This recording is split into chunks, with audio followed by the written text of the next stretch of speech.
Service బిజినెస్‌లో discount ఇవ్వటం ద్వారా యాక్చువల్‌గా రేటు కంటే ముందు మీ మీద రెస్పెక్ట్ తగ్గుతుంది.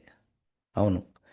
మీరు ఒకవేళ సర్వీస్ బిజినెస్ రన్ చేస్తున్న ఫౌండర్సు, బిజినెస్ ఓనర్సు లేదా సర్వీస్ బిజినెస్‌లో ఒక మార్కెటింగ్, సేల్స్ హెడ్‌గా ఉన్నట్లయితే మీరు గమనించండి. మీరు కంటిన్యూగా డిస్కౌంట్స్ ఇవ్వటం ద్వారా కంటిన్యూగా కస్టమర్‌ని అక్వైర్ చేసుకుంటున్నాము కాంపిటీటర్ కంటే ముందు అని అనుకోవచ్చు. కానీ over a period of time దీనివలన మీ ప్రాఫిటబిలిటీ మీద ఎఫెక్ట్ పడుతుంది.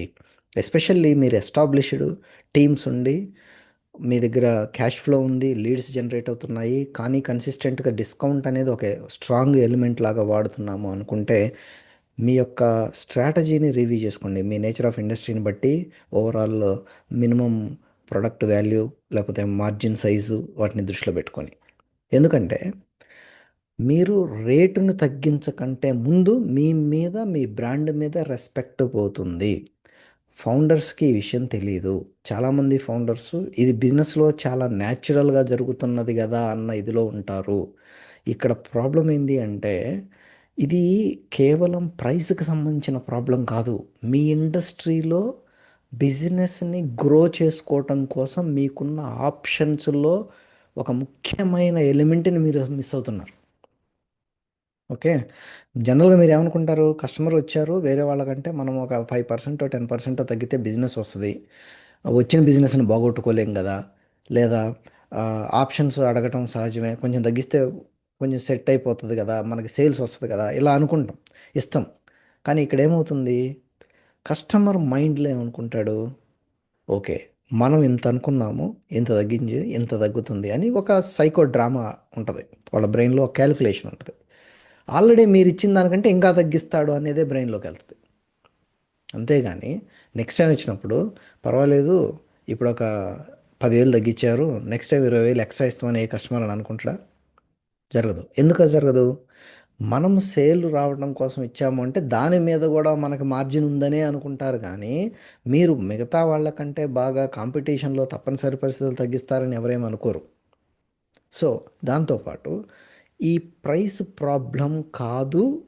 మెయిన్‌గా ఇది రావడం కోసం కారణం ఏంటి అంటే అథారిటీ ప్రాబ్లమ్. మీరెందుకు ఇచ్చారు డిస్కౌంట్ అసలు ఫస్ట్ ప్లేస్‌లో? ఎందుకు ఇచ్చారు అంటే, మీరు మీ ఇండస్ట్రీలో మీరు మాత్రమే ది బెస్ట్ సర్వీస్ ఇస్తున్నారు. మీరు బెస్ట్ ఆల్టర్‌నేటివ్. వాళ్ళు ఇంక పోల్చుకోవడానికి అవకాశం లేదు అన్న పొజిషన్‌ని మీరు బిల్డ్ చేయలేకపోయారు. సేల్స్ అథారిటీని బిల్డ్ చేయలేకపోయారు. సో, ఎక్కడైతే సేల్స్ అథారిటీ బ్రేక్ డౌన్ అయిందో, అది సిగ్నల్ మీరు డిస్కౌంట్లు ఇస్తేనే సేల్స్ చేస్తున్నారు అంటే. సేల్స్ అథారిటీ బ్రేక్ డౌన్ అయిపోయిందని అర్థం. దాన్ని ఫిక్స్ చేయాల్సిన అవసరం ఉంది. అథారిటీ లేకపోతే ఏమవుద్ది అంటే, ఫస్టు మీ అంతట మీరుగా మీ సర్వీస్‌ని డిమాండ్ చేసి ప్రైసింగ్ చేయలేరు. రెండోది మిమ్మల్ని రీప్లేస్ చేయడం ఈజీ అన్న విషయం కస్టమర్‌కి తెలిసిపోతుందనేది మీకు తెలుస్తది. సో, మీ బదులు వేరే వాళ్ళకి బిజినెస్ వస్తదన్న ఫీలింగ్ వాళ్ళ బ్రెయిన్‌లో ఉందనేది మీకు తెలుస్తా ఉంటది. సో, ఈ సిట్యుయేషన్ నుంచి మీరు బయటపడాలి. బయటపడాలంటే ఏం చేయాలి? ఈ అథారిటీని మిస్ అవ్వకుండా ఉండాలి. అంటే కామన్‌గా 3 రకాల మిస్టేక్స్ చేస్తా ఉంటారు. అథారిటీ బ్రేక్ అవ్వడానికి మెయిన్ కారణాల్లో ఈ ప్రైసింగ్ ఈ విషయాల్లో జరుగుతున్న 3 మిస్టేక్స్ ఏంటి అంటే, ప్రాబ్లమ్ ఏంటిదో ఐడెంటిఫై చేసుకొని పూర్తిగా విని, అర్థం చేసుకొని దీనికి మీరే ఆబ్వియస్ చాయిస్ అని నిరూపించగలిగేలాగా వినకుండానే ప్రైస్ చెప్పటం. వినకుండానే డిస్కౌంట్ ఇస్తాం మేమంటాం. అసలు ప్రాబ్లమ్ ఏంటిది? ఏం అనే డయాగ్నోసిస్ ప్రాపర్‌గా చేయకుండానే డిస్కౌంట్‌ల దాకా డిస్కషన్ చేసేసి ఇంగ కన్వర్షన్ కోసం వెయిట్ చేస్తా కూర్చోవటం. ఇది పెద్ద మిస్టేకు. మీరు ప్రాబ్లమ్ వినకుండానే చెప్పినంత మాత్రాన, దాంట్లో డిస్కౌంట్ ఇచ్చినంత మాత్రాన కస్టమర్ ఇంకా డిస్కౌంట్ ఎక్స్‌పెక్ట్ చేద్దామని చూస్తాడు. వాళ్ళని మీరే ప్రోగ్రామ్ చేస్తున్నారు. మీరు ఆబ్వియస్ చాయిస్. మీరు బెస్ట్ చాయిస్. ఆల్టర్‌నేటివ్స్‌లో మీరే ది బెస్ట్. మిమ్మల్ని రీప్లేస్ చేయడం కష్టం అని పొజిషన్ చేశారా? చేయలేదు. ఎప్పుడు వాళ్ళ ప్రాబ్లమ్ గురించి విని క్లియర్‌గా అర్థం చేసుకున్నప్పుడు అది వీలైద్ది గదా! అది ఫస్ట్ పాయింట్. సెకండ్‌ది పోల్చుకునే అవకాశం ఇవ్వటం కస్టమర్‌కి. మిమ్మల్ని వేరే వాళ్ళతోటి కంపేర్ చేసే అవకాశం ఇచ్చి, వాళ్ళు కూడా మీరు ఇస్తుంది ఇస్తున్నారండి, వాళ్ళు కూడా మీరు చెప్పింది చెప్పారండి, వాళ్ళు కూడా బెస్ట్ సర్వీస్ అంటున్నారు, క్వాలిటీ అంటున్నారు, 24/7 సర్వీస్ అవైలబుల్ అంటున్నారు, ఎక్స్పీరియన్స్డ్ టెక్నీషియన్ ఉన్నారని చెప్తున్నారు, మీరు కూడా అదే చెప్తున్నారు, మీరు ఎంత తగ్గిస్తారు అని పోల్చుకునే అవకాశం లేని డిఫరెన్షియేటర్ మీ దగ్గర ఉండాలి. That's what I call sales differentiator. So అలా పోల్చుకునే అవకాశం ఎప్పుడైతే ఇస్తారో అప్పుడు ఆటోమేటిక్గా మీరు ఏమవుతారు, కమోడిటీ అయిపోతారు. ఇలా డబ్బులు ఇస్తే అలా వచ్చేస్తుంది. అలా చాలామంది ఇచ్చేవాళ్ళు ఉన్నారు, వాళ్ళు మన కోసం వెయిట్ చేస్తున్నారు. 10 మందికి ఫోన్ చేస్తే అందరు రేట్లు చెప్తారు. పంపించమంటే అందరూ కొటేషన్ పంపిస్తారు. కొటేషన్ పంపిస్తే వాటిల్లో ఉన్న వాటిల్లో రకరకాల ఐటమ్ వైజ్ టెక్నికాలిటీస్ ఏంటియో చూసుకొని అప్పుడు అవేర్నెస్ పెంచుకొని గూగుల్ చేసి చాట్ జీపీటీ చూసి కస్టమర్ దగ్గర పవర్ ఉన్నప్పుడు వాళ్ళు they play the game. So obviously if you are a customer you will also do the same thing. So ఈ సైకాలజీ ఆఫ్ ది కస్టమర్స్లో పోల్చుకునే అవకాశాన్ని ఇవ్వటం దేనికి, మీ బిజినెస్ కదా, మీకు ఎక్స్పీరియన్స్ ఉంది కదా, మీరు కదా సర్వీస్ ఇచ్చేది ది బెస్ట్ అని మీకు తెలుసు కదా, అలాంటప్పుడు దాన్ని పొజిషన్ చేయటం మీద ఫోకస్ చేయాలి. సో ఇది రెండో మిస్టేక్. నంబర్ 1, ప్రాబ్లం వినకుండానే డిస్కౌంట్లు ఇచ్చేస్తాం, రేట్లు చెప్పేయటం. నంబర్ 2, పోల్చుకునే అవకాశం ఇవ్వటం, డిఫరెన్షియేటర్ లేకపోవటం.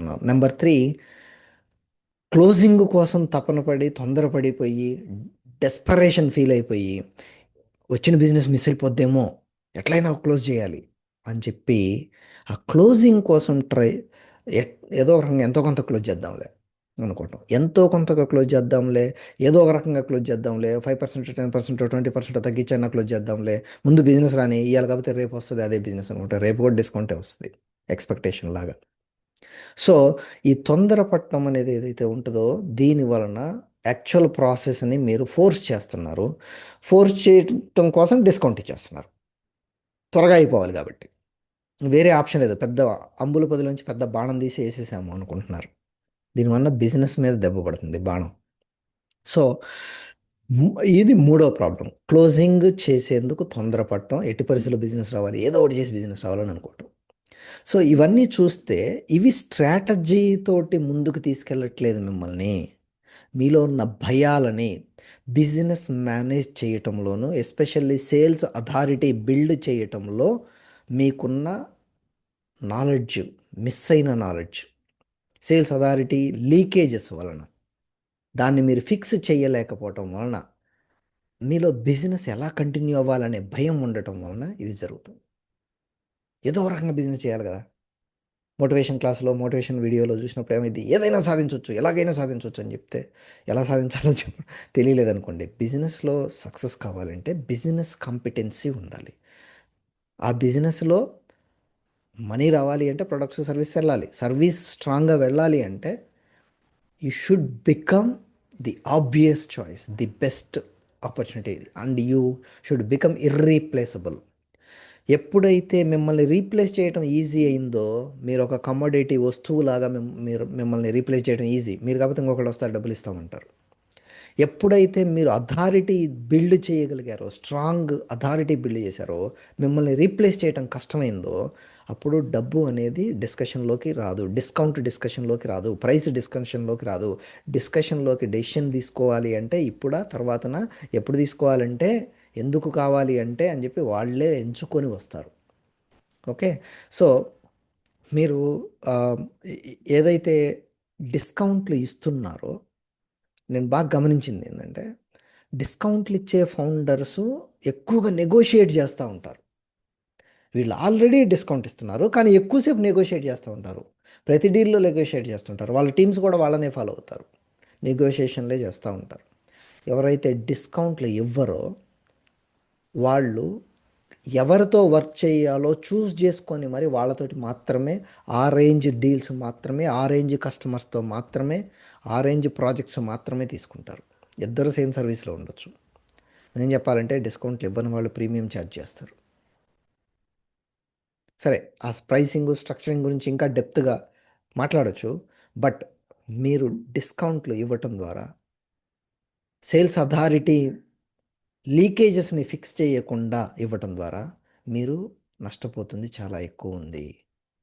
ఆ పరిస్థితులు రాకుండా ఉండాలి అంటే మీరు చూస్ చేసుకునేలాగా మీ స్ట్రక్చర్ ఉండాలి. మీ ఇండస్ట్రీ ఏదైనా కానీ, మీ సర్వీస్ ఏదైనా కానీ, మీ రేంజ్ 25 lakhs నుంచి 5 crores, 10 crores, 20 crores, 100 crores ఈ రేంజ్లో ఉంటే, irrespective of the level of people involved in the sales function and business development function if you call it, or marketing function when it comes to positioning, ఈ అంశాలలో మీరు కానీ structure build చేయకుండా, systems build చేయకుండా, sales అథారిటీని miss అవుతున్నామని awareness లేకపోతే, long టర్మ్లో మీరు ఎంత వర్క్ చేసినా మీరే మీ ప్రాఫిటబిలిటీని తగ్గించుకుంటున్నారు.